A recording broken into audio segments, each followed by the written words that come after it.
우리는 지난주에 하나님을 두려워하지 않는 자들의 습성, 그 특성을 봤습니다. 악인들은 죄의 음성을 먼저 듣습니다. 하나님의 말씀을 듣기보다 내 안에 죄가 말하고 있는 것을 먼저 귀담아 듣죠. 그런 말미암아서 말씀을 듣기보다 오히려 악의 길에 더 먼저 서는 자들이 악인들의 모습입니다. 그뿐만 악인들은 또한 자기들의 가운데 스스로에게 아첨합니다. 이것이 맞다 저것이 맞다 하면서 진실이 아닌 것을 속이면서 내가 맞다. 누군가가 하나님의 의가 옳다라고 말해도 그 길은 오히려 악의 길이다라고 하면서 자기 스스로를 기만하러 자기 만족에 빠지게 되는 것이 악인들의 모습이죠. 그뿐만 아니라 악을 도모하는 자들의 모습은 너무나도 끔찍합니다. 가장 평안해야 될 그 침상마저도 평안이 없고 오히려 그곳에서도 오히려 죄를 짓기에 급급하면서 살아가게 되죠. 하나님이 없는 인생의 결말은 너무나도 어둡고 좁습니다. 오히려 세상 밖으로 나아가야 될 믿음의 백성들이 오히려 악인의 삶의 모습이 가장 어두운 곳으로 변해가는 것을 보게 되죠. 그러나 오늘 말씀은 중요한 것을 보여줍니다. 악인들의 아주 나쁜 습성도 보여주지만 의인들의 가장 좋은 습관, 좋은 특징들도 잘 보여주고 있죠. 악인들은 먼저 크신 하나님을 봅니다. 가장 어두운 곳에 있지만 그럼에도 불구하고 어둠에 머물러 있지 않고 먼저 하나님을 바라보는 것이 의인들의 모습이기도 하죠. 그래서 5절과 6절의 말씀을 보면 우리에게 이렇게 중요한 말씀을 보여주고 있습니다. 같이 함께 읽겠습니다.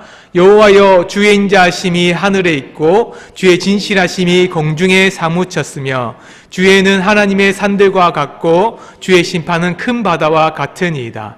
여호와여 주는 사람과 짐승을 구하여 주시나이다. 아멘. 악인의 풍요는 자신의 속임수, 말과 혀로부터 시작됩니다. 그로 말미암아서 마치 사라질 것 같은 거짓말이 진실인 것처럼 말하게 되죠. 그러나 믿음의 백성들이 누려야 될 풍요는 사라질 것이 아니라 내 노력으로 이루는 것이 아니라 오히려 하나님으로부터 시작된다라고 분명히 말하고 있죠. 우리는 이 말씀을 너무나도 잘 알고 있습니다. 그래서 다윗은 이것을 다시 한 번 더 보게 만드는 거죠. 눈을 들어서 강하신 하나님의 은혜를 바라보라고 말합니다. 그의 인자심이 하늘에 있고 주의 진실하심은 공중에 사무쳤으니 악인들처럼 자신의 원하는 바 그 악의 길을 보지 말고 하나님의 길을 바라보라는 거죠. 악인들은 어떤 모습이었습니까? 자기가 가장 편해야 될 침상, 가장 편해야 될 잠자리마저도 음모를 꾸미는 아주 어리석은 곳으로 만들어버립니다. 좁고 답답한 인생으로 만들어버리죠. 자기의 인생의 시작이 곧 침상에서부터처럼 그 악의 시작을 어둠으로부터 시작하도록 만들어버리죠. 그러나 다윗은 그 악인의 습성을 너무나도 잘 알고 있기 때문에 반대로 대조적으로 오히려 의인들이 얼마나 큰 눈을 가지고 있는지를 보게 만들죠. 하나님의 세상은 다르다는 거죠. 어둠에 머물러 있지 않고 오히려 세상을 바라볼 때 우리가 보지 못하는, 우리가 다 담지 못하는 그 세상 속에 하나님이 계시다라고 말하는 거죠. 하는 그 높이를 가늠할 수 없고 그 공중, 그 구름은 온 세상을 덮을 만큼 오히려 반응조차 할 수 없을 그런 하늘처럼 있다고 말합니다. 산은 변함없이 견고하고 바다는 그 깊이를 알 수 없는 것처럼 하나님의 놀라운 진실한 시가 인자하심, 그 모든 것이 우리가 판단할 수 없을 만큼 크고 놀랍다라고 말합니다. 악인들은 어땠습니까? 오히려 침상 속에서, 그 어둠 속에서 그 사람들을 넘어뜨릴 수 있을 거라고 생각하면서 내가 세상을 조종할 수 있다라고 말하는 사람들이죠. 의인들은 다릅니다. 내가 누군가를 조종할 수 있다고? 아니요. 하나님의 그 크심을 바라보니 나는 아무것도 아닌 어리석은 존재일 수밖에 없다라는 것을 고백하는 것이 의인들의 모습입니다. 내가 갖고 있는 환경들을 바라보지 않고 좁은 울타리에 하나님을 가둬두지도 않고 오히려 그 하나님을 바라보면서 고백하는 거죠. 죄는 인간을 자기 중심으로 만들어버립니다. 인간 자기 자신이 자기의 가장 인생의 중심이라고 그 좁은 곳으로 만들어버린 것이 인간의 죄의 습성이죠. 그래서 진짜 4절의 말씀처럼 침상의 그 죄의 모습이 분명히 드러납니다. 그러나 은혜를 받은 하나님의 백성들의 삶은 다릅니다. 이제는 세상을 향해서 하나님을 바라보도록 만들어가는 거죠. 내 문제가 이 좁은 침상에서 해결할 수 없는 것을 알고 이제는 하나님을 바라봄으로 하나님의 뜻 가운데 이 모든 것을 이룰 수 있다라고 말하는 거죠. 그의 고백은 너무나도 놀랐습니다. 하나님은 죄인, 악인과 다르다는 거죠. 오히려 하나님과의 은혜는 사람의 생각과는 완전히 다르다라고 말합니다. 그래서 이사야서 55장 8절에서 9절의 말씀 보면 하나님이 우리를 향해서 이렇게 말씀합니다. 같이 함께 보겠습니다. 이는 내 생각이 너희의 생각과 다르며 내 길은 너희의 길과 다름이니라. 여호와의 말씀이니라. 이는 하나님이 땅보다 높음같이 내 길은 너희의 길보다 높으며 내 생각은 너희의 생각보다 높음이라. 악인의 길에 갔던 사람들은 악의 말, 죄의 말을 듣고는 이르리라 라고 하면서 이르시되 하나님께서 말씀하신 것처럼 그 말씀의 음성을 듣는다라고 했습니다. 믿음의 백성들은 다르죠. 진짜 하나님의 말씀, 여호와의 말씀이라. 여호와께서 이르시되라는 그 말씀을 귀담아 듣는다라고 배웠습니다. 그런 것처럼 이는 하나님의 생각, 나의 생각은 하나님의 생각과 다르고 나의 어리석음은 하나님의 뜻과는 완전히 다르다라고 분명히 말하고 있죠. 우리는 때로는 기도하면서 우리의 한계를 가지고 기도합니다. 하나님께서 이것을 이루어 주실까? 기도 제목을 응답해 주실까? 내가 할 수 없으니 하나님도 할 수 없는 사람처럼 만드는 거죠. 하나님을 내 한계 속에 가두어 버립니다. 하늘처럼 높고 정말 우리의 계획과 다른 하나님의 놀라운 넓은 계획, 산을 덮고 바다를 깊이를 알 수 없는 그 하나님의 계획이 있음에도 불구하고 그를 신뢰하지 못하는 어리석은 마음이 있죠. 그러나 믿음의 백성들을 향해서 다윗은 분명히 말합니다. 하늘을 바라보라고 말하죠. 그 공중을 덮으시는 하나님의 은혜를 바라보라고 말합니다.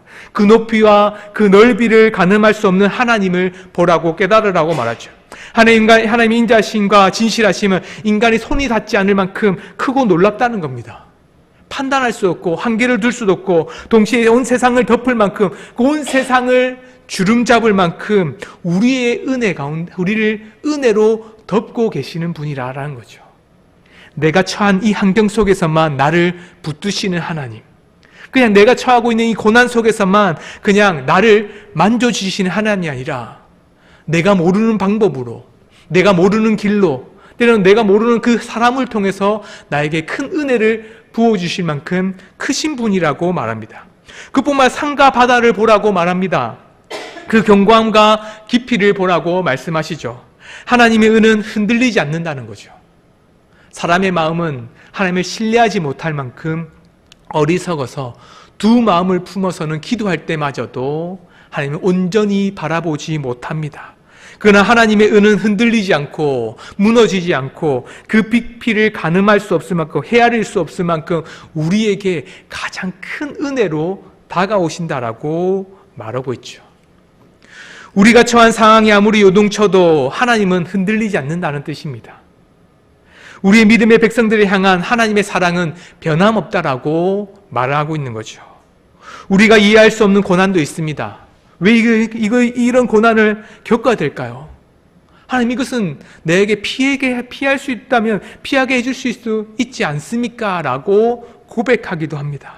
그러나 우리가 이해할 수 없는 고난조차 하나님의 주권 아래 있고 하나님의 은혜 아래 있다라고 고백하는 것이 다윗과 같은 의인의 모습이죠.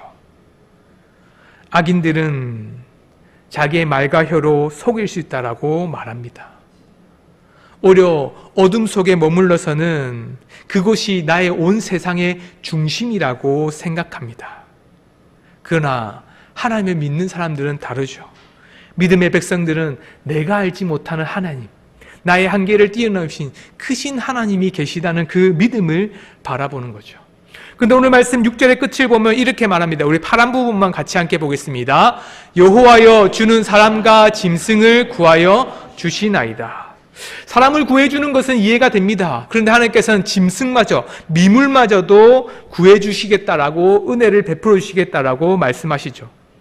미천한 짐승께까지도 하나님의 은혜는 세밀하게 미친다는 뜻입니다. 우리는 여기까지만 은혜를 주시면 됩니다라고 말합니다. 마치 한계가 우리 하나님이 계시다는 것뿐만 아니라 하나님 요만큼만 복 주시면 됩니다라고 생각한다는 거죠. 마치 내가 줄 복이 나만 받고 또 끝나면 된다라고 생각하면, 그러나 하나님의 은혜와 복은 나를 통해 은혜의 통로가 되게 하시고 그뿐만 아니라 내가 미치지 못할 그곳에마저도 하나님의 은혜가 넘쳐나기를 바라시는 분이 하나님이심을 보라고 말씀합니다. 짐승이 이르기까지 세밀하고 강범위한 것까지, 우리가 생각하지 못하는 것까지 하나님의 은혜가 속속들이 미치게 해주시는 그 하나님의 놀라운 능력이 계시고 하나님의 놀라운 마음, 우리를 사랑하시는 마음이 있다라고 분명히 말씀하고 있습니다. 하늘을 채우시는 하나님의 은혜는 우리가 조종할 수도, 만질 수도, 우리가 재량으로 한계를 둘 수도 없는 부분입니다. 악인의 침상에서 꾸밀 수 있다라고 생각했던 어리석은 생각은 악인들의 모습에서 끝나지 않고 마치 믿음의 백성들이 어리석은 생각으로 하나님을 한계를 두고 하나님의 은혜는 조금만 있으면 된다라고 생각하는 그 어리석은 생각에 머물러 두게 만드는 거죠. 악인들만 그런 것이 아니라 믿음의 백성들마저도 나의 중심으로 기도하고 나의 중심으로 하나님을 만들어 가려고 하는 것이 어리석은 사람들의 모습입니다. 그러나 믿음의 사람들은 다릅니다. 감정에 흔들리거나 때로는 환경으로 말미암아 하나님을 가둬두지 않죠. 오히려 하나님의 은혜 가운데 나의 고민을 바라보는 것이 아니라 하나님을 바라봄으로 말미암아서 하나님께서 행하실 내가 알지 못하는 길대로, 하나님께서 그 계획하신 길대로 나를 만들어 가실 것을 믿으면서 바라보는 사람이 은혜의 사람, 의인들의 사람입니다. 그런 사람들은 어둠에 머물러 있지 않고 이제는 하나님의 그늘 아래 바라보기를 원하죠. 생명의 하나님이 계신 곳을 향해서 나아가는 겁니다. 그래서 7절의 말씀을 보면 우리에게 이렇게 7절과 8절과 9절은 이렇게 말합니다. 같이 함께 보겠습니다. 하나님이여 주의 인자심이 어찌 그리 보배로우신지요. 사람들이 주의 날개 그늘 아래 피하나이다. 그들이 주의 집에 있는 살찐 것으로 풍족할 것이라. 주께서 주의 복락의 강물을 마시게 하시리이다. 진실로 생명의 원천이 주께 있사오니 주의 빛 안에서 우리가 빛을 보리이다. 우리는 이 7절에서 8절의 말씀을 보면 가장 눈에 띄는 것이 사실 8절과 9절의 말씀입니다. 살찐 것으로 풍족하게 되고 주의 복락으로 말미암아서 마음껏 누리고 그뿐만 아니라 나에게 주셨던 은혜 가운데에 생명의 원천이 하나님을 말미암아서 내가 누리지 못한 것을 더 풍성케 누리고 주의 빛으로 말미암아서 내 인생이 펴기를 바라는 것이 믿음의 백성의 고백으로 바라보게 되죠. 그런데 다윗의 고백은 이런 복을 누리기 전에 의인의 삶의 모습에 가장 중요한 것을 말하고 있습니다. 7절에서 이렇게 말하죠. 다시 한 번 더 보겠습니다. 7절만 보겠습니다. 하나님이여 주의 인자하심이 어찌 그리 보배로우신지요. 사람들이 주의 날개 그늘 아래 피하나이다. 그렇습니다. 마치 작은 새가 새끼를 품는 것처럼 우리는 하나님의 품 안에 먼저 거해야 한다라고 다윗은 고백하죠. 그곳에 머무는 사람이 누려야 될 것이 복락이고 하나님의 품에 머무는 사람이 받아야 될 게 생명의 원천이다라고 말합니다. 그런데 우리는 때로는 하나님께 머물러 있기를 기뻐하고 기도하기 전에 복만을 바라면서 악인이 마치 내 인생이 마음껏 내 마음대로 될 것이라고 상상하는 것처럼 자기 자신을 기만으로 속이는 것처럼 나 자신을 하나님을 속일 수 있는 것처럼 고백하기도 하죠. 복만 주시면 됩니다. 그 복을 받기 전에 다윗은 분명히 말하고 있습니다. 믿음의 백성들이 살아가야 될 참된 모습, 의인의 모습은 생명의 하나님이 거하시는 그곳에 내가 가기를 원한다라고 말하고 있죠. 이런 믿음의 백성들의 삶의 모습이 어떤 건지 룻기를 통해서 우리는 너무나 잘 알고 있습니다. 룻기 12절의 말씀을 같이 함께 보겠습니다. 여호와께서 내가 행한 일에 보답하시기를 원하며 이스라엘 하나님 여호와께서 그의 날개 아래 보호를 받으려 온 내게 온전한 상 주시기를 원하노라 하는지라.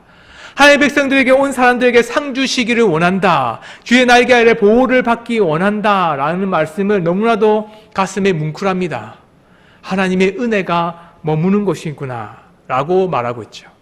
근데 룻기 12절 앞에 11절의 말씀을 보면 그의 삶 가운데 복받기 전에 룻의 삶이 어땠는지를 우리에게 이렇게 말하고 있죠. 11절 말씀도 함께 같이 보겠습니다. 보아스가 그에게 대답하여 이르되 내 남편이 죽은 후로 내가 시어머니에게 행한 모든 것과 내 부모와 고국을 떠나 전에 알지 못하던 백성에게로 온 일이 내게 분명히 알려졌느니라. 남편이 죽었습니다. 소망의 모든 끈이 끊어졌습니다. 시어머니만 남았습니다. 이제는 그 아이를 놓을 수도 없는 소망이 아예 없는 삶이 되어버렸습니다. 그런 삶 속에서 그 자기가 갖고 있었던 고국의 부모의 모든 연을 끊고 하나님만이 나의 소망이라는 그 믿음을 가지고 하나님 앞에 나온 것이 바로 룻이죠. 주의 날개 아래서 보호를 받는 사람, 그뿐만 아니라 주의 은혜 가운데 큰 복을 누리는 사람, 상을 받는 사람들의 모습이 룻의 모습이 되기를 소망합니다. 우리의 삶도 그렇게 되기를 소망하죠.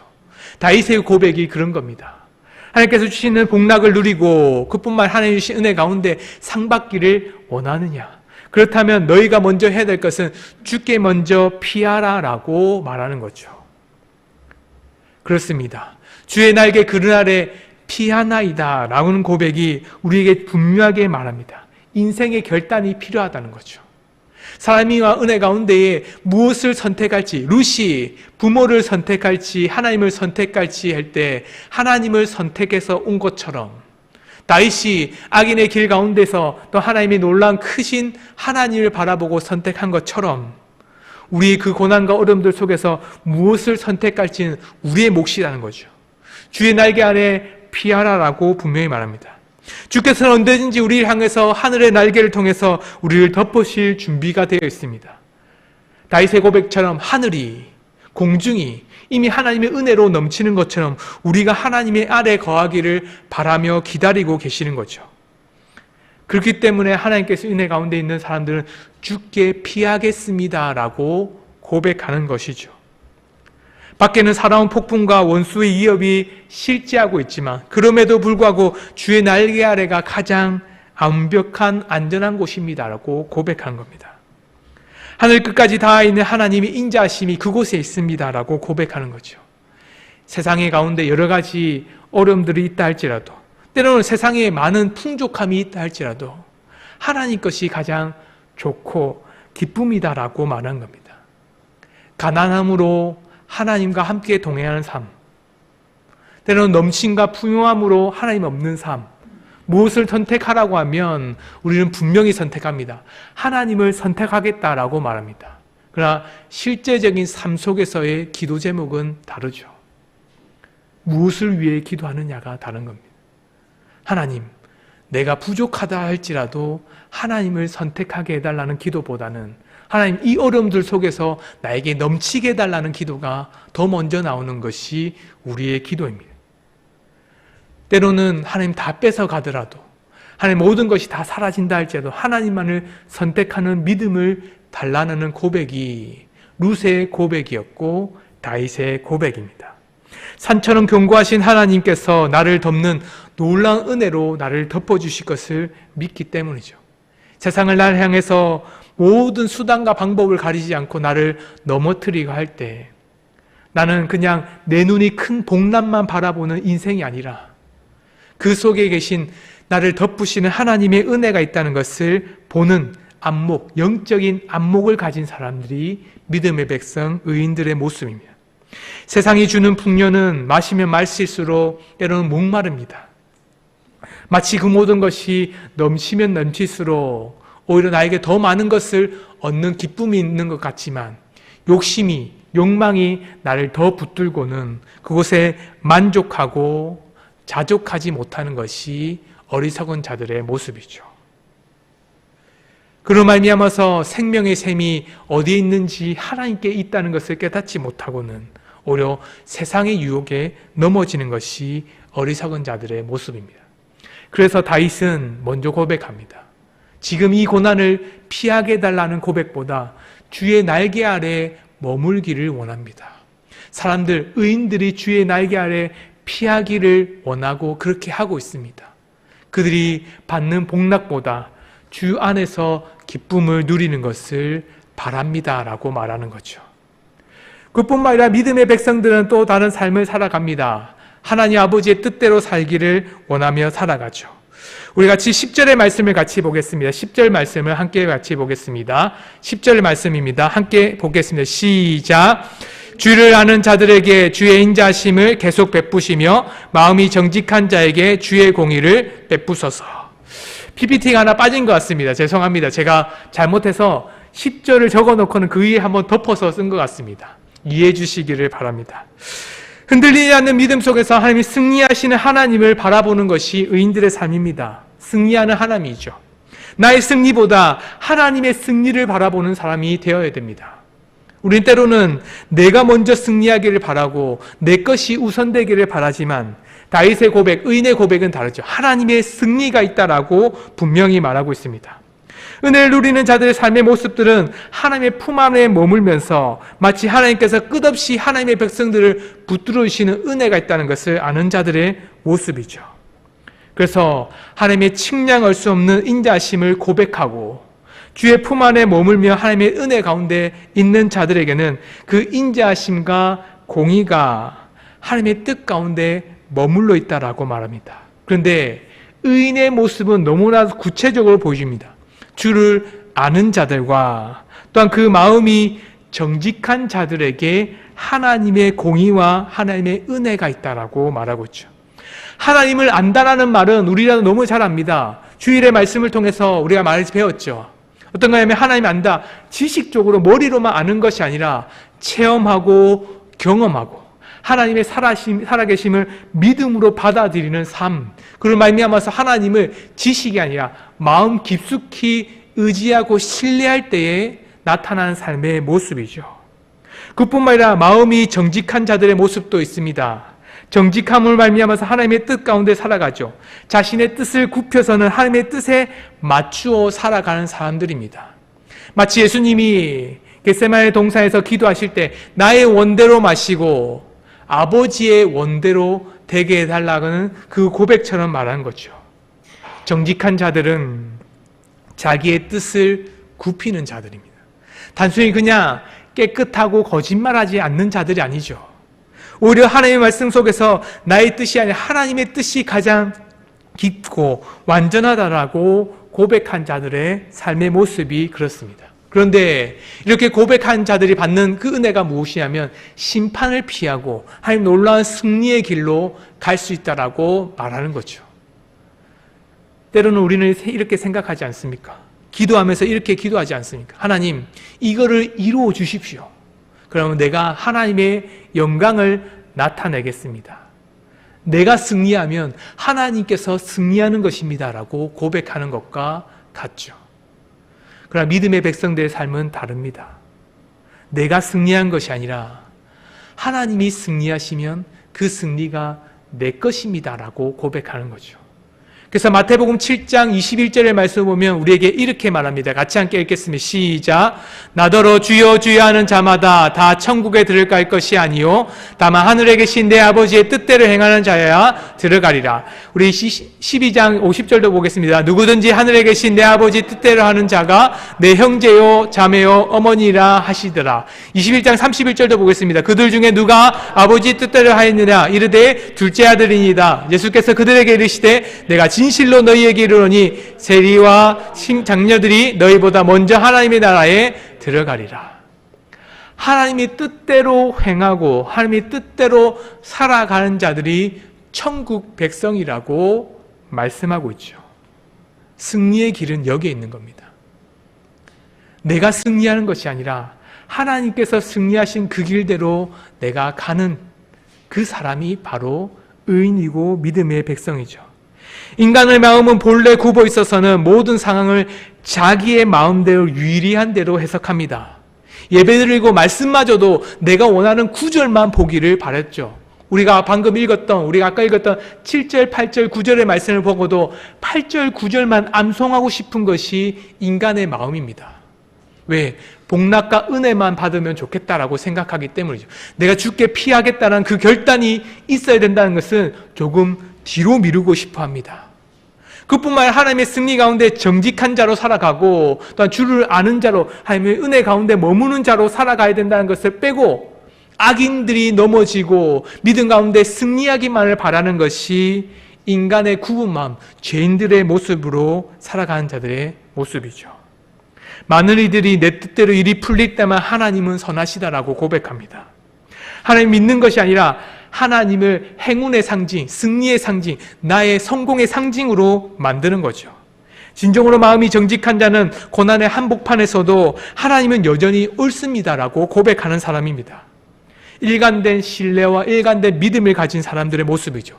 하나님의 인자하심과 공의가 때로는 내가 어리석게 행할 때도 나에게도 미치고 내가 하나님의 은혜 가운데 그 고난의 길 가운데서도 내가 복이 아니라 오히려 힘들고 어려운 가시길을 간다 할지라도 하나님은 나를 믿음 가운데 붙들고 계시다라고 믿는 그 인자심을 의지하는 사람이 의인의 삶을 살아갑니다. 겸손한 사람이죠. 의인의 사람들은 자기의 승리를 확신하는 교만한 사람이 아니라 하나님의 승리를 바라보는 겸손한 사람입니다. 나의 승리보다 하나님 것이 우선된 사람이죠. 내 삶 가운데 하나님을 한계를 두고는 하나님을 가두는 사람이 아니라 하나님처럼 높고 하나님을 의지하고 하나님께서 가장 먼저 우리의 삶에 먼저 행하시는 의인의 길로 인도하신다는 것을 믿는 자들의 삶입니다. 때로는 우리의 삶의 기도 제목이 바뀌어가기를 원합니다. 하나님을 한계를 두고 이렇게 해주세요, 저렇게 해주세요. 때로는 이렇게 되면 영광입니다.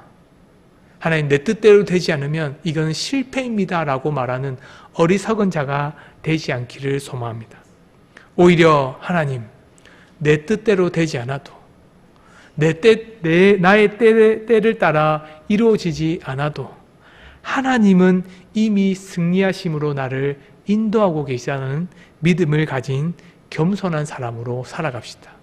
의인의 삶은 힘들고 어렵습니다. 고난에서 벗어나는 사람이 의인이 아니라 고난 속에서도 하나님을 붙드는 사람이 의인의 삶을 살아갑니다. 그러니 오히려 하나님을 신뢰하고 전적으로 믿으며 살아갈 때 우리의 기도 제목이 하나님 중심으로 바뀌어가는 우리 은강교회 성도님 되시기를 소망합니다. 함께 같이 기도 제목을 읽고 말씀해 보겠습니다.